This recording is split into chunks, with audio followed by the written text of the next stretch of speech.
You know, I never thought I had anything in common with Tom Brady. Patriots, come on. No Super Bowl rings, no Giselle, no avocado ice cream. But then he retired the second time, again. And this time it hit different.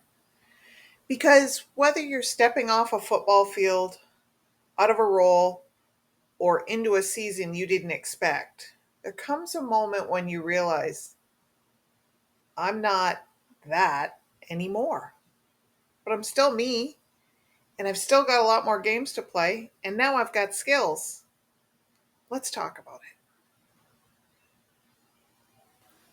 it. Hi there, I'm trusted tour guide Annie, your guide for meaningful milestones. Welcome to episode 12A. For the record, I'm not superstitious, just stitious. Anyway, back to Tom Brady. When he posted his second retirement video, it wasn't flashy, just him on a beach saying goodbye with real heart.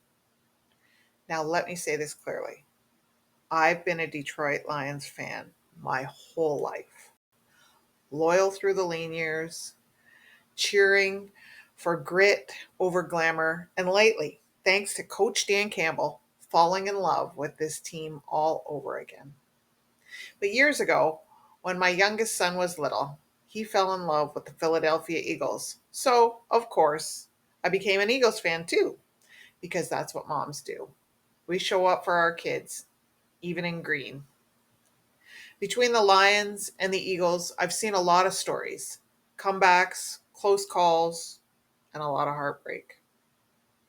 But the story that stuck with me lately is Frank Ragnow, a warrior of the Lions O line who just retired at 29. Not because he couldn't still play, but because his body was sending different signals than his mind. That's the thing about life. Sometimes change shows up before we feel ready. That doesn't mean it's over. It just means it's time to run a different play. As I was rewatching some of the Brady goodbye info, I found a vid from back in 2005, long before he ever retired, long before he was a GOAT. Brady did an interview with 60 Minutes. And when he was asked if there was anything he was afraid of, he said, the end of my playing career. Big time. You could see the fear in his face, not the fear of losing, but the fear of being lost, of the blank space. And I get that. After my mom passed away, I felt deeply alone. I was an only child, and when something like that happens, the world goes quiet in a way you really can't explain to anyone. But slowly, I started building chosen family, friends, cousins, people who walked with me. That's what trusted tour guide's all about for me, to walk with people through these life transitions, to help you feel not quite as alone. That's the heartbeat behind all of it. In the kitchen with our recipe tree, under the flag with USA CCL 250, and at the water bowl with Max's Mutts and my son Max. It's not just content, it's about connection. It's crucial in this day of AI because the legacy starts with feeling like you belong somewhere, even when everyone's shifting and your life has changed. And it's going to change, folks. We're walking into a different world, and we're all always walking towards a new phase in our life. But hey, just remember, you're not alone. I'm here. I got you.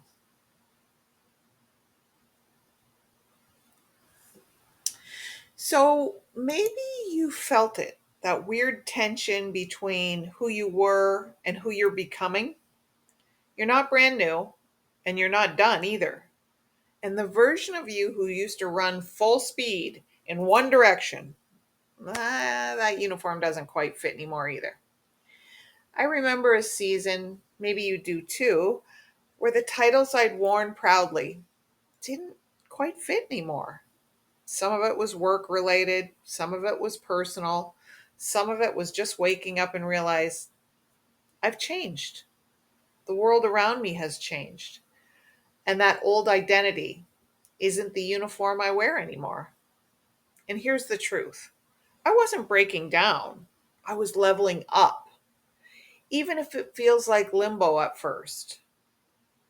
There was grief, there was letting go, but there was also a wild, sacred invitation to create something new.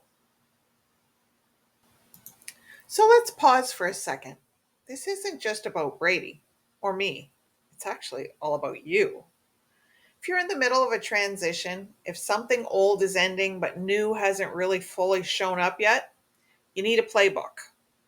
I've added a fillable PDF for this to my free resources at trustedtourguideannie.com. Just sign up under freebies. You'll have access to all the free resources I've created. There's some really fun tools there. So, anyways, here's your five step legacy playbook if you just want to write it down. Think of it as a halftime huddle. Number one, name the season you're in. What would you call it? Pause, power up. Number two, gather what you've grown. What have you nurtured in the past season? What skills have you attained in your life? Relationships, insights. What's right now? Not everything needs to be replanted. Some things are ready to be harvested. So redefine the win. You've already had the main one, so now what? Choose your teammates. Who's in your corner? And write the next play. What's one step you can take this week to move on to the next part? Here's something no one says enough: life moves in seasons. Some seasons are for planting ideas, some are for growing quietly beneath the surface and trying to keep the weeds away. Some are for harvesting, bringing in wins, and accepting losses. And some are just for resting the soil. But here's a problem: online culture skips straight to the harvest. Post one video, blow up overnight. Launch one funnel, retire on the beach. That's not how real roots work. And that's not how real legacy is built. So if you're in a season of growing slowly or even resting, that's not failure. That's wisdom. You don't rush a harvest, you tend it. And eventually, you gather what you've grown. So here's the kicker: Brady didn't need to stick around to prove anything. He was the GOAT, and neither do you. You don't need to chase the next win just to stay relevant. Legacy isn't something you leave, it's something you live. So whether you're flying high like an eagle, biting kneecaps like a lion, or just trying to find your next first down, you're not stuck, you're not old, you're leveling up, and your story's not done. I'll be right here next Wednesday to walk with you. So in the meantime, keep walking toward what matters.